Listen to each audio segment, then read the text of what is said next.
So இன்னைக்கு என்ன பார்க்க போறோம் அப்படின்னா பேசிக்ஸ்ல left side and right side பார்க்க போறோம். அதோட இந்த லெஃப்ட் அண்ட் ரைட் சைட் அந்த காம்பினேஷன் வருது இல்லையா 1-2, இந்த 1-2க்கு நம்ம எப்படி வந்து பதிலடி கொடுக்கலாம் அப்படின்ற ஒரு ஒர்க் அவுட் தான் இன்னைக்கு பார்க்க போறோம். ஸோ அதான் பண்ணிட்டு இருக்காங்க, வாங்க பார்க்கலாம். வார்ம் அப்ஸ், அப்புறம் சின்ன ஸ்ட்ரென்த் அண்ட் ஒர்க் அவுட்ஸ், அதுக்கப்புறம் பார்த்தீங்கன்னா லெஃப்ட் ஸ்ட்ரைட் பஞ்சஸ் போயிட்டுருக்கு, அதாவது ரைட் ஸ்ட்ரைட் பஞ்ச், அப்புறம் ரெண்டும் சேர்ந்து left side and right side போகுது. ஸோ இதுக்கப்புறம் 1-2 காம்பினேஷனு அவங்க லெஃப்ட் அடிக்க போறாங்க. இப்போ என்ன பண்ணிடணும், ரைட் எங்க இருக்கு, அங்க இருக்கு.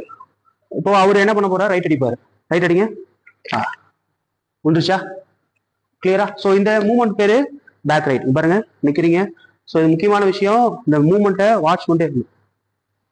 மாட்டிச்சா? ஸோ அதே தான். நான் கொஞ்சம் வேகமாக அடிச்சதுன்னா ஹிட் ஆயிருக்கும். அது அவ்வளோதான், பயப்படாதீங்க, வாங்க ஏறி வாங்க.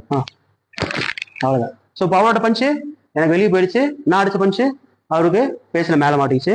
அகைன் கவனிங்க, ஸ்லோவாக சொல்கிறேன், ஸ்லோவாக போடுங்க. 1.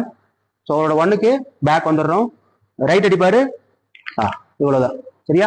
இந்த லெக் வந்து ஸ்ட்ரைட்டாக கொண்டு போயிடக்கூடாது. ஸ்ட்ரைட்டாக கொண்டு போயிட்டா பாடி வந்து பேக்கில் போயிடும். ஸோ பஞ்சு டெலிவரி ஆகாது. அப்போ என்ன பண்ணும், கொஞ்சம் கிராஸ் பாருங்க. இப்போ கரெக்டாக ஃபேஸுக்கு போயிடும், சரியா? அவ்வளோதான், இல்லை கொஞ்சம் ஸ்பீடாக ரெடி. அவ்வளோதான், குட். ஓகே, அவ்வளோதான், குட். கிளியரா?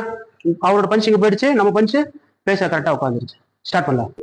பாரு, இப்படி பாடியை தள்ளு, என்ன பாரு, வாட்ச் பண்ணு, போடுற அப்படி இங்கிலீஷா. அதே மாதிரி காட் ரெடியாக இருக்கும். கை பாரு, இது லெஃப்ட்டு நல்லா எடு, டேக் ஆஃப். அவ்வளோதான், இங்கிலீஷா. பாடி பாரு, குட். அவ்வளோதான், ரெடி, குட். அப்படி பாருங்க. To be continue on tomorrow, day 2.